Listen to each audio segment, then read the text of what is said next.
આપણે શ્રી શ્રી રામાનુજાચાર્યજીનું ચરિત્ર ચાલે છે.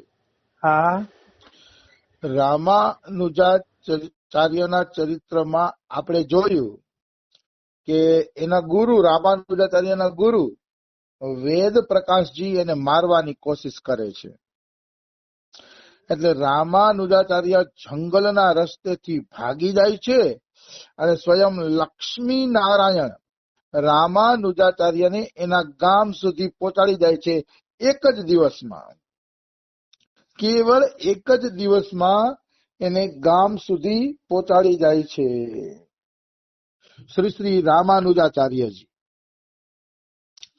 હવે બન્યું એવું કે બીજી બાજુ યાદવ પ્રકાશ પણ કાંચીપુરી આવી ગયા. યાદવ પ્રકાશ ગંગાજીની યાત્રાએ ગયા હતા. એ 2-2.5 મહિના પછી પાછા કાંચીપુરી આવ્યા. તો કાંચીપુરી આવ્યા તો એને સમાચાર મળ્યા કે રામાનુજાચાર્ય કુશળ ક્ષેમ છે, જીવતે જીવતા ઘરે પહોંચી ગયા છે, એવા સમાચાર મળ્યા. અને ઈ સમાચાર મળ્યા ને એટલે યાદવ પ્રકાશ લજ્જિત થયા. હા એને શરમ લાગી કે આ છોકરો તો જીવતો નીકળ્યો છે. હા પણ એને એમ થયું કે મારા ષડયંત્રની કોઈને જાણકારી નથી થઈ, તો હવે મારે આ છોકરા ઉપર પ્રેમ દેખાડવો પડશે. ભલે સાચો ખોટો, પણ હવે આ છોકરા ઉપર પ્રેમ દેખાડવો પડશે. એટલે ઈ ઘરે આવ્યા, રામાનુજાચાર્યને મળ્યા અને રામાનુજાચાર્ય ઉપર ખોટે ખોટો પ્રેમ દેખાડ્યો. અંદર તો ઈર્ષા હતી કે આ છોકરો કેમ જીવતો બચી ગયો. હા અંદર ઈર્ષા છે અને બારે ખોટો પ્રેમ દેખાડે છે. અને પછી કીધું, બેટા તું જીવતો નીકળ્યો ને એટલે મને બહુ ગમ્યું. કે કાલથી તું પાઠશાળામાં ભણવા આવતો જાજે.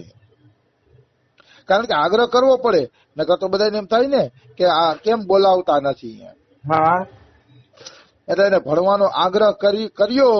તો રામાનુજાચાર્યજી પાછા યાદવ પ્રકાશની નિશાળમાં ભણવા માંડ્યા. પાછા એ સ્કૂલમાં ભણવા માટે વયા જાય છે. હા હવે એક ઘટના એવી બની કે ઈ ઘટનાના કારણે રામાનુજાચાર્યનો યશ ચારે તરફ ફેલાઈ ગયો. એવી ઘટના બની. એક હા ઘટના એવી બની કે કાંચીપુરીના જે રાજા હતા એની દીકરી રાજકુમારીને એક બ્રહ્મ રાક્ષસની બાધા ઉત્પન્ન થઈ. એ રાજકુમારી ઉપર એક બ્રહ્મ રાક્ષસ ચડી જતો હતો. હા તો ચારે તરફથી મંત્રવેતા બોલાવ્યા, તાંત્રિકોને બોલાવ્યા, પણ રાજકુમારીના શરીરમાંથી કોઈ બ્રહ્મ રાક્ષસને કાઢી હઈ નહીં. હા કોઈ મંત્ર તંત્ર વાળા સફળ થયા નહીં અને રાજકુમારી એમને એમ બ્રહ્મ પિચાસના વશમાં આવી ગઈ. તો બધા લોકોએ કીધું કે યાદવ પ્રકાશને બોલાવો. કે યાદવ પ્રકાશ શાસ્ત્રોના જાણકાર છે, મંત્રોના જાણકાર છે, ઈ આવશે ને તો કઈક થશે. કે યાદવ પ્રકાશને બોલાવો. તો યાદવ પ્રકાશને બોલાવવામાં આવ્યા. અને યાદવ પ્રકાશને જોઈને ઓલો બ્રહ્મ પિચાસ ખડખડાટ હસવા માંડ્યો. રાજકુમારીની અંદર જે બ્રહ્મ પિચાસ હતો એ ખડખડાટ હસે છે. હા હા હા હા કરીને હસે છે બ્રહ્મ પિચાસ. અને બ્રહ્મ પિચાસ કહે છે, અરે યાદવ પ્રકાશ, તારા મંત્ર તંત્ર થી કાંઈ નહીં થાય, તારા મંત્ર તંત્ર થી હું જવાનો નથી.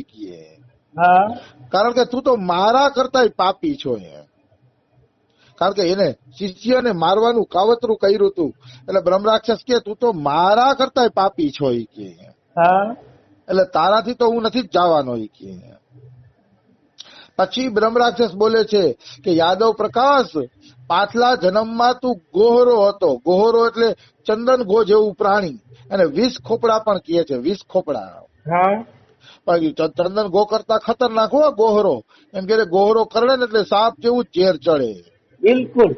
અને ઈ માણસ બચી શકે નહીં. તો આ યાદવ પ્રકાશ જેને રામાનુજાચાર્યને મારવાની કોશિશ કરી હતી, યાદવ પ્રકાશ આગલા જન્મમાં ગોહરો હતો. વિષ ખોપડો હતો, ચંદન ઘો હતો આગલા જન્મમાં, પણ એના પુણ્ય એટલા કે એક સંત પ્રસાદ લઈ અને એની પતલ છે ને આ ગોહરાના દર પાસે નાખી દે છે. હા તો ગોહરો દરમાંથી નીકળ્યો ને તો સામે સંતની ઉચ્છિષ્ટ પતલ પડી હતી. હા ઈ પતલમાં એને મોઢું મારીને થોડોક પ્રસાદ ચાખી લીધો.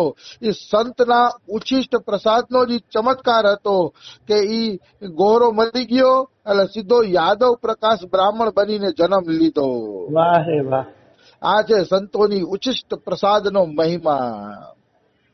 એક વખત પણ જીવ જો સંતોની ઉચ્છિષ્ટ પ્રસાદી લઈ લે છે તો એના કરોડો જન્મોના પાપ અને બંધન કપાઈ જાય છે. એટલે સંતોનું ઉચ્છિષ્ટ લેવું જ જોઈએ. હા ભલે પછી કણિકા લઈએ આપણે, પણ એમ નહીં કે જબરદસ્તી કરીએ. સંત જમી લે પતલ નાખી દે ને એમાં પાછળથી ઉચ્છિષ્ટ લઈ લેવી. હા સંતો પાસે જબરદસ્તી ન કરવી જોઈએ, નહીતર એનું પૂરું ફળ મળતું નથી. હા કારણ કે અસલી સંત હશે ને એ ના જ પાડશે પહેલે કે નહીં બિલકુલ. મારું ઉચ્ચિષ્ટ લેતા નહીં, ના જ પાડશે. અને પછી એનું મન દુખાવીને લઈએ ને એમાં મજા નથી. હા એટલે સંતની ઉચ્ચિષ્ટ પ્રસાદી જરૂર લેવી જોઈએ, પણ એ પ્રસાદ લઈને પતલ નાખે પછી એમાં પાછળથી લઈ લેવી જોઈએ. હા સંતની ઉચ્ચિષ્ટ પ્રસાદીનો બહુ મહિમા છે. જો આ ગોહરો હતો, ગોહરામાંથી બ્રાહ્મણ બન્યો, બ્રાહ્મણે બન્યો ને વિદ્વાન બન્યો. હા આટલો મહિમા છે. તો ઓલો બ્રહ્મ રાક્ષસ કહે છે કે તું તો ગોહરો હતો, મને ખબર છે, સંતોનું ઉચ્ચિષ્ટ ખાઈને તું બ્રાહ્મણ બન્યો છે, હાલતો તા તારાથી હું નહીં જાવી કે. તો રાજા પૂછે છે તો બ્રહ્મ રાક્ષસ તું કેમ જાઈશ, મારી દીકરીને કેમ તું પકડીને બેઠો છો? તો કે જો તમારે મને ભગાડવો હોય તો રામાનુજાચાર્યને બોલાવો. હા રામાનુજાચાર્ય આવશે ને તો હું વયો જાય શીખી. રામાનુજાચાર્યને બોલાવવાનું એટલે કીધું કારણ કે બ્રહ્મ રાક્ષસ જાણતો હતો કે રામાનુજાચાર્ય જ એક એવા છે જે મારો ઉદ્ધાર કરી શકે છે. વાહ વાહ. ઈ એને ખબર હતી, સમજાણું, એટલા માટે એને ખબર હતી. આવી વસ્તુ છે. એટલે કે રામાનુજાચાર્યને બોલાવો તો હું જાય કે. તો રામાનુજાચાર્યને બોલાવવામાં આવ્યા. રામાનુજાચાર્યજી પૂછે છે કે બ્રહ્મ રાક્ષસ તું બ્રહ્મ રાક્ષસ શું કામ બન્યો, ઈ તો અમને કે.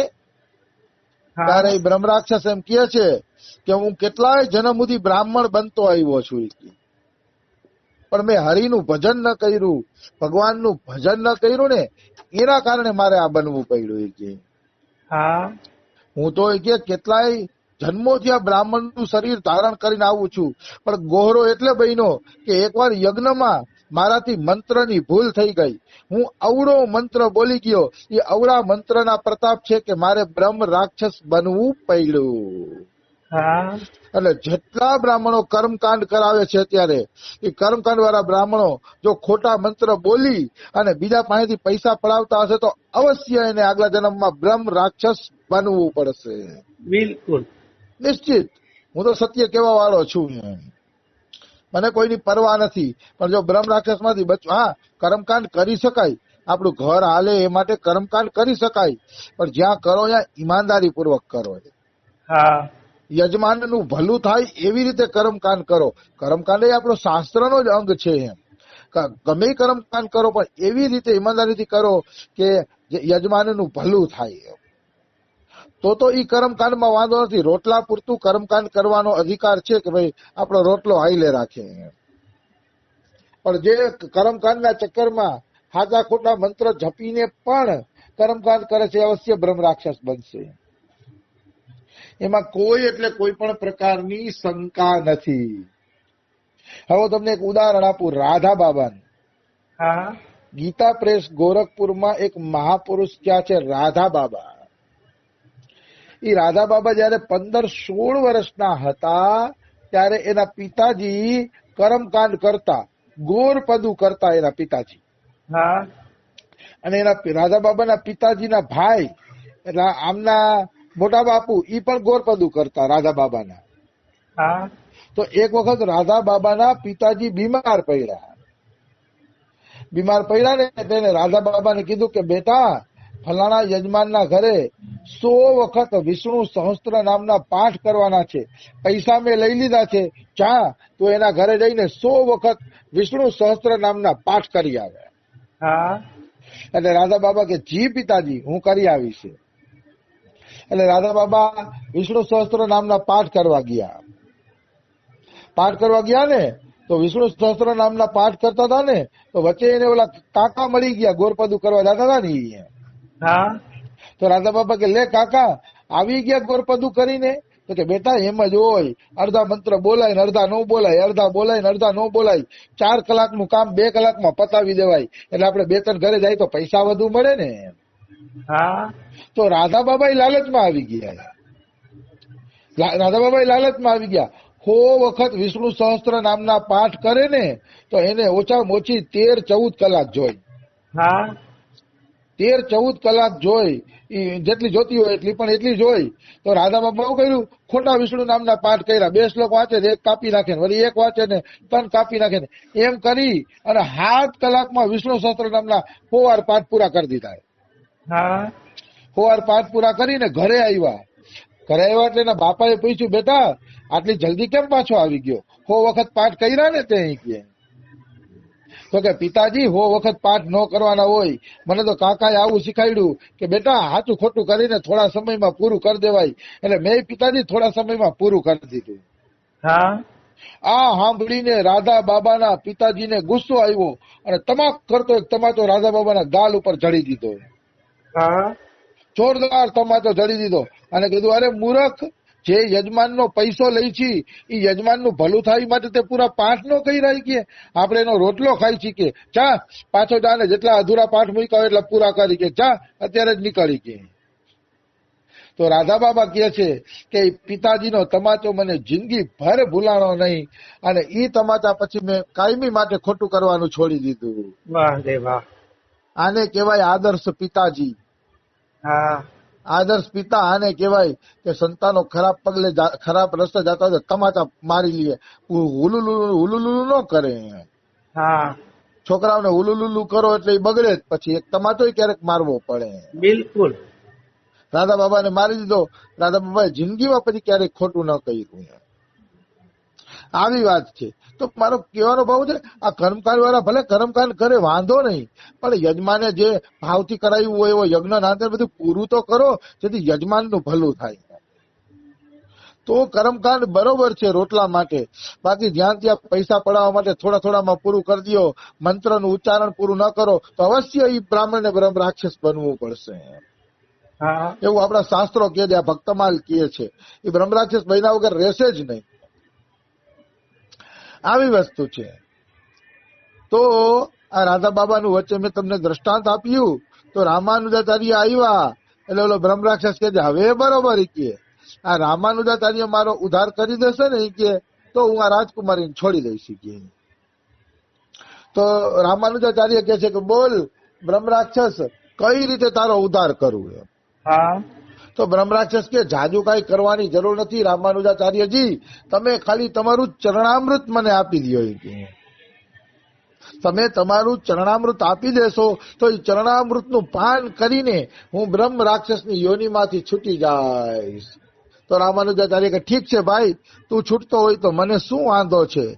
એટલે રામાનુજાચાર્યજીએ પોતાના ચરણામૃતનું પાન કરાવ્યું બ્રહ્મ રાક્ષસને અને બ્રહ્મ રાક્ષસ તરત જ રાજકુમારીને છોડીને દિવ્ય શરીર ધારણ કરીને ભગવાનના ધામમાં વયો જાય છે. આ છે સંત ચરણામૃતની તાકાત. અકાલ મૃત્યુ હરણમ સર્વ વ્યાધિ વિનાશનમ વિષ્ણુ પાદોદકમ પીત્વા પુનર્જન્મ ન વિદ્યતે. ભગવાનનું ચરણામૃત જીવને પુનર્જન્મમાંથી રક્ષા આપે છે, એમાં કોઈ એટલે કોઈ શંકા નથી. એવું જ સંતોના ચરણામૃતનો મહિમા છે. ભગવાન જેટલો જ મહિમા છે સંતોના ચરણામૃતનો. તો એ ચરણામૃત લીધું બહુ સારું કહેવાય એમ. તો આ રીતે પ્રેતનો ઉદ્ધાર થઈ ગયો. આગળની કથા આપણે કાલે લેસી. રાધે રાધે, જય સિયારામ. રાધે રાધે, જય સિયારામ.